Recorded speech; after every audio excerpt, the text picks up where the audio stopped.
नमस्कार। गोवा के सबसे बड़े सरकारी अस्पताल गोवा मेडिकल कॉलेज में पिछले 4 दिनों में 75 मरीजों की मौत हो चुकी है। बीती रात फिर ऑक्सीजन सप्लाई रुकने से 13 मरीजों की मौत हुई है। ये लापरवाही तब हुई है जब कल ही हाईकोर्ट ने राज्य सरकार को चेताया था। अदालत ने सख्त टिप्पणी में कहा था कि हम तकनीकी और लॉजिस्टिक्स मुद्दों के कारण लोगों को मरने के लिए नहीं छोड़ सकते। गोवा मेडिकल कॉलेज अस्पताल में रात 2 से 6 बजे के बीच आखिर ऐसा क्या होता है कि जिंदगी बचाने गए मरीज मौत के आगोश में चले जा रहे हैं।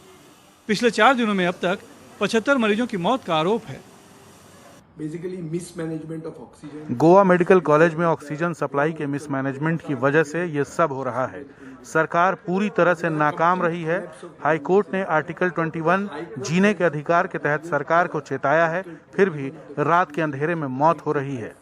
In spite of the High Court intervention, 13 मई को अदालत में सरकार ने बताया कि राज्य में ऑक्सीजन की कमी नहीं बल्कि अस्पताल में रिफिलिंग के लिए लॉजिस्टिक की कमी है। सिलेंडर लाने ले जाने वाले ट्रैक्टर के रिवर्स लेने की तकलीफ और ड्राइवर की कमी तक का हवाला दिया गया। इस पर अदालत ने सख्त टिप्पणी करते हुए कहा था कि हम तकनीकी और लॉजिस्टिक मुद्दों के कारण लोगों को मरने के लिए नहीं छोड़ सकते।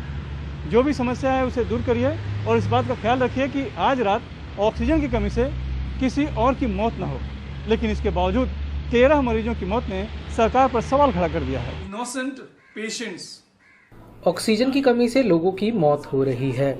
ये एक तरह से जघन्य हत्या है। But cold blooded murder. सिर्फ ऑक्सीजन की कमी नहीं, यहाँ पे सरकार को हिम्मत की भी कमी हो रही है। इसकी वजह से ज्यादा डेथ हो रही है। जैसे मैंने कहा, कोरोना से नहीं, मतलब सरकार की नाकामी से डेथ हो रही है लोगों की। बात सिर्फ ऑक्सीजन की कमी या लॉजिस्टिक की नहीं, स्वास्थ्य व्यवस्था की बदहाली की भी है। गोवा मेडिकल कॉलेज अस्पताल के अंदर के वायरल वीडियो बताते हैं कि बेड की कमी की वजह से मरीज जमीन पर लेटने को मजबूर हैं। 8 घंटे मुझे व्हील चेयर के लिए इंतजार करना पड़ा। दूसरे दिन ऑक्सीजन लेवल कम हो गया। वेंटिलेटर तो छोड़ो, बेड भी नहीं मिला, जमीन पर लेटने को कहा। गोवा में अब तक 32,387 एक्टिव केस हैं, जबकि 1998 की मौत हो चुकी है। गोवा सरकार ने अब जीएमसी में ऑक्सीजन की कमी से हो रही मौतों की जांच के लिए समिति बनाई है, जिसे 3 दिन में रिपोर्ट देना है। गोवा से अनिल पाटिल के साथ मुंबई से सुनील सिंह, एनडीटीवी इंडिया के लिए। पश्चिम बंगाल की मुख्यमंत्री ममता बनर्जी ने प्रधानमंत्री को राज्य में ऑक्सीजन की किल्लत पर चिट्ठी लिखी है। ममता बनर्जी ने लिखा है, पश्चिम बंगाल की जरूरत पूरी नहीं हो रही है। केंद्र ने पहले कहा था कि 70 पीएसए प्लांट बंगाल में देंगे। अब पहले चरण में सिर्फ 4 प्लांट मिले हैं। ऑक्सीजन सप्लाई बढ़ाने की योजना में ढिलाई है।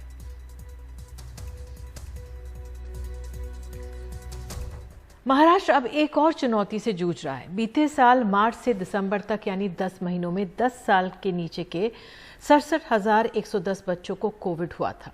लेकिन इस साल आंकड़े परेशान करने वाले हैं। करीब 4.25 महीने में ही 10 साल से नीचे के 1,06,222 बच्चे संक्रमित हुए। बीते 43 दिनों में 76,000 से ज्यादा बच्चों को कोविड हुआ है। डॉक्टर्स कहते हैं कि करीब 70% बच्चों की रिपोर्ट नेगेटिव है, पर एंटीबॉडीज पॉजिटिव। ऐसे बच्चे गंभीर अवस्था में अस्पताल पहुंच रहे हैं।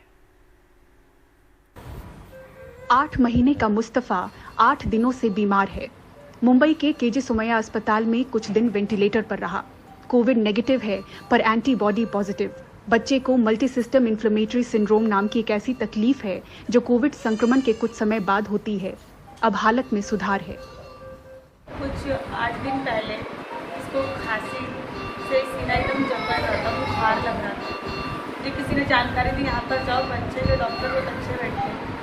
यहाँ पर मैं आई और मेरा बच्चा माशाल्लाह पहले से बहुत अच्छा है। अभी बच्चों का अराउंड 40% ऑक्सीजन लग रहा है एंड जो सांस लेने को तकलीफ थी वो भी काफी ज्यादा इम्प्रूव है।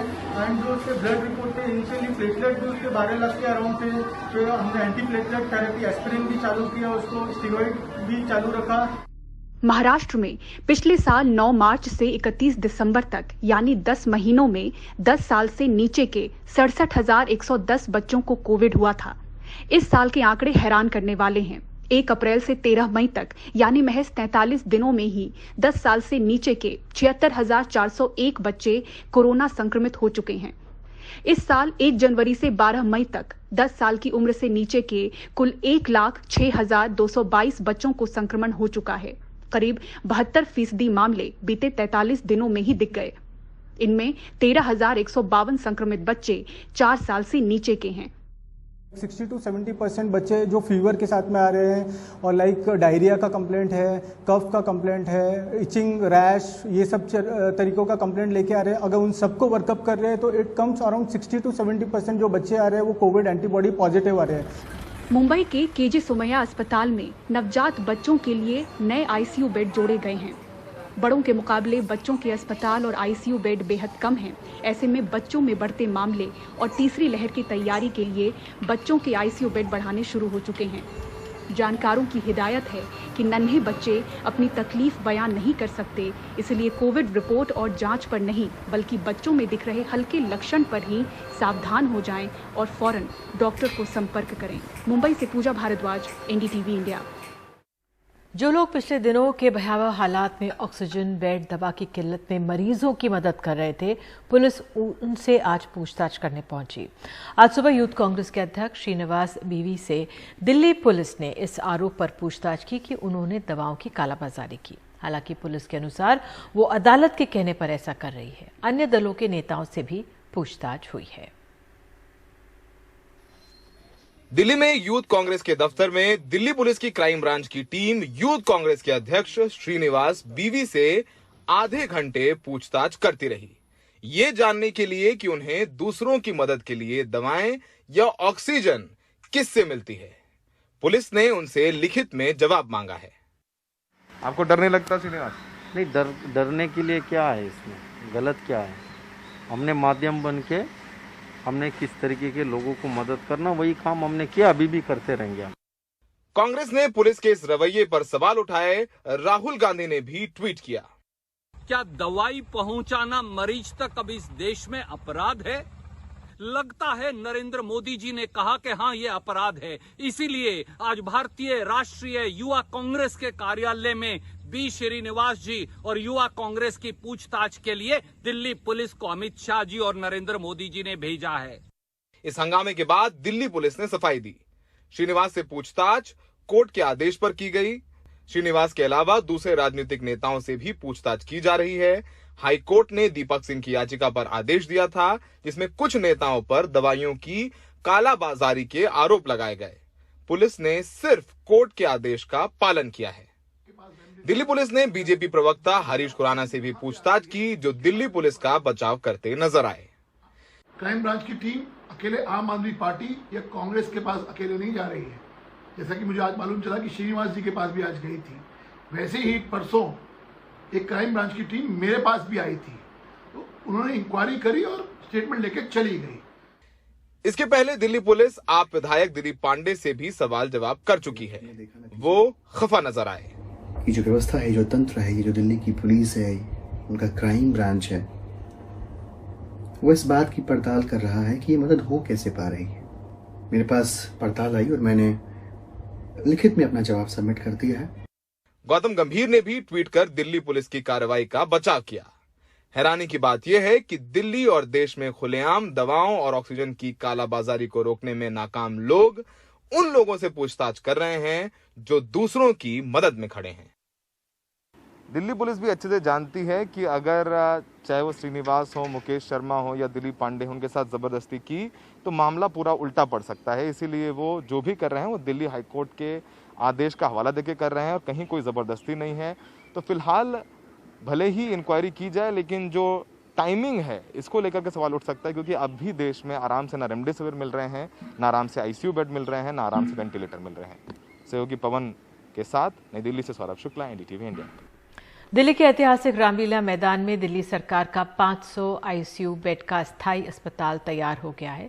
शनिवार यानी कल से 250 आईसीयू बेड के साथ इसे शुरू कर दिया जाएगा। ये दिल्ली के सबसे बड़े कोरोना अस्पताल एलएनजेपी का एक्सटेंशन है। ज्यादा जानकारी दे रहे हैं शरद शर्मा।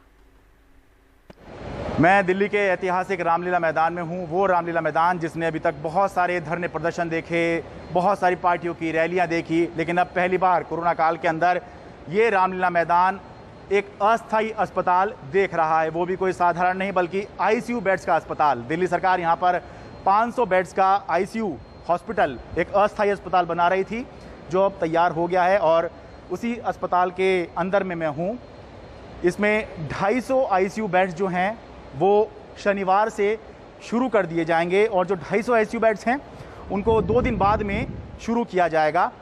दिल्ली सरकार का जो सबसे बड़ा हॉस्पिटल है लोकनायक जयप्रकाश अस्पताल, ये जो अस्थायी अस्पताल है ये उसी का एक्सटेंशन होगा। दिल्ली के अंदर जो इस समय सबसे ज़्यादा कमी अभी तक इस समय पर है वो है आईसीयू बेड्स की, क्योंकि अब ऑक्सीजन की भी समस्या जो है वो दूर हो गई है और बाकी अस्पतालों में बेड्स भी दिख रहे हैं, लेकिन आईसीयू बेड्स की अभी भी काफ़ी किल्लत है। तो मैं दिखाता हूँ कि यहाँ किस किस तरह की सुविधाएं फ़िलहाल जो है दिखाई दे रही है। सबसे पहले तो ये एक ऐसी चीज़ होती है कि भगवान ना करे किसी को इसकी ज़रूरत पड़े, ये है वेंटिलेटर। ये देखिए वेंटिलेटर है, ये पीएम केयर्स का यानी पीएम केयर्स वाला जो फंड है उससे इसको ख़रीदा गया होगा। तो इस अस्पताल में वेंटिलेटर भी हैं और दूसरी तरफ मुझे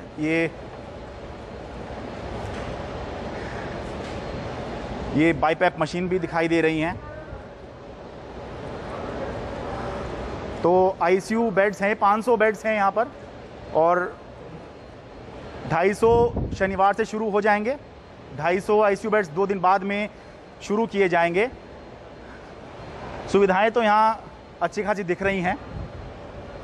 सच बात देखिए ये है, बताऊँ आपको कि अभी तक अस्पताल जो हैं मुझे देखने कोई अच्छे नहीं लगते थे, लेकिन पिछले दिनों हमने अस्पतालों की, बेड्स की, आईसीयू बेड्स की इतनी किल्लत देख ली है कि अब हमें जो है इस तरह की तस्वीरें जो है अच्छी लगने लग गई है, क्योंकि इससे एक भरोसा जगता है कि कल को अगर स्थिति कुछ बिगड़ती है तो सरकार के पास में, सिस्टम के पास में कुछ इंतज़ाम होना चाहिए। तो ये उसकी एक तस्वीर ज़रूर है। करण के लिए आम आदमी को स्लॉट तक नहीं मिल रहे हैं। वहीं उज्जैन के सांसद अनिल फिरोजिया के घर पहुंचकर स्वास्थ्य विभाग टीकाकरण कर रहा है, वो भी सांसद के स्टाफ और समर्थकों को। जैसे ही सोशल मीडिया पर टीकाकरण के फोटो वायरल हुए तो हंगामा मच गया। कांग्रेस ने इसे बीजेपी की मनमानी बताते हुए कहा कि सांसद अनिल फिरोजिया आम लोगों का हक मार रहे हैं। देश में 18 से 44 वर्ष की आयु वाले जो टीका लगाना चाहते हैं युवा, उनको बहुत तकलीफ हो रही है, उसके पंजे नहीं हो रहे, टीके नहीं लग रहे हैं। और ऐसे समय में पूरे मध्य प्रदेश और देश में टीके का हाहाकार मचा हुआ है और जो हमारे बुजुर्ग हैं, हमारी माता बहन हैं, वो टीके के लिए भटक रहे हैं। और ऐसे समय में उज्जैन सांसद श्री अनिल फिरोजिया अपने चहेते लोगों को अपने घर बिठाकर उपकृत कर रहे हैं, अपने चहेते लोगों को टीका लगवा रहे हैं। तो निश्चित रूप से ये तो बहुत निंदनीय कार्य उन्होंने किया है। मैं पूछना चाहता हूँ आदरणीय सांसद जी कि ये टीके कहाँ से आए? भारत में स्पुतनिक वैक्सीन की शुरुआत हो गई है। डॉक्टर रेड्डीज लैब के दीपक सप्रा ने आज टीके की पहली डोज लेकर इसकी शुरुआत की है। आम लोगों के लिए ये अगले हफ्ते से उपलब्ध होगी।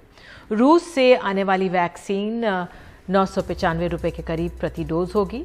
भारत में बनी वैक्सीन कुछ सस्ती हो सकती है। जुलाई से भारत में स्पुतनिक वी का उत्पादन होगा। दिसंबर तक भारत में स्पुतनिक की 15 करोड़ डोज होगी। 2 डोज वाली स्पुतनिक देश के 35 केंद्रों पर लगेंगी। स्पुतनिक वी का शरीर पर प्रभाव 91% से ज्यादा है।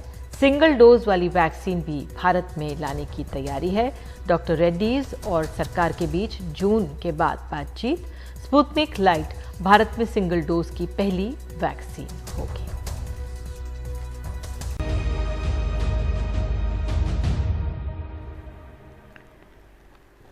देश भर में आज ईद मनाई जा रही है। हालांकि कोरोना से बिगड़ते हालात के चलते रौनक नहीं दिखाई दी। लोगों ने घरों में ही ईद की नमाज अदा की।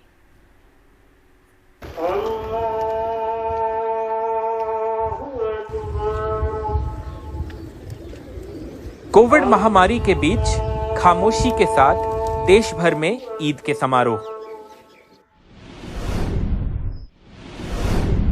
हम इस वक्त पुराने लखनऊ में हैं। ये जो पीछे आप मॉन्यूमेंट देख सकते हैं, ये वो फेमस रूमी दरवाज़ा है और यहीं पे बड़ी नमाजें भी अदा की जाती हैं इस एरिया में ईद के दिन। लेकिन आज ऐसा कुछ नहीं हुआ है, लोग अपने घरों में हैं और वहीं किसी तरह से सेलिब्रेट कर रहे हैं। और पूरे उत्तर प्रदेश से भी हमें ऐसी खबरें मिली हैं कि लोग अपने घर में ही रह के और नमाज अदा कर रहे हैं, चाहे सेलिब्रेशंस कर रहे हैं, लेकिन बाहर बहुत कम लोग निकल रहे हैं।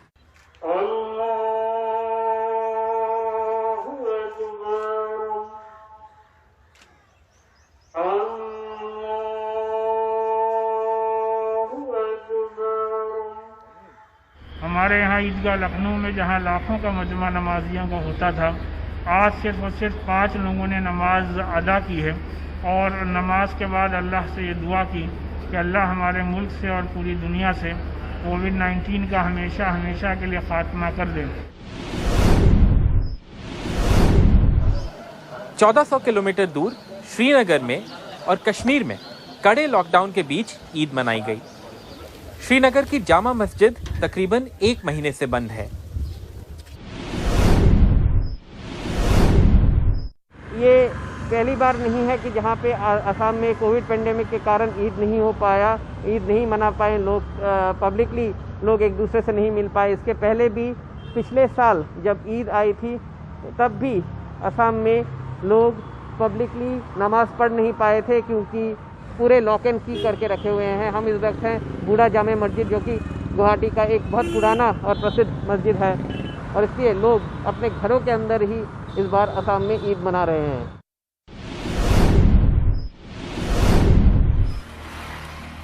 यही नज़ारा बेंगलुरु का है, जहां कोरोना कहर बरपा रहा है और जो उन शहरों में शुमार है जहां संक्रमण की दर देश में सबसे ज़्यादा है।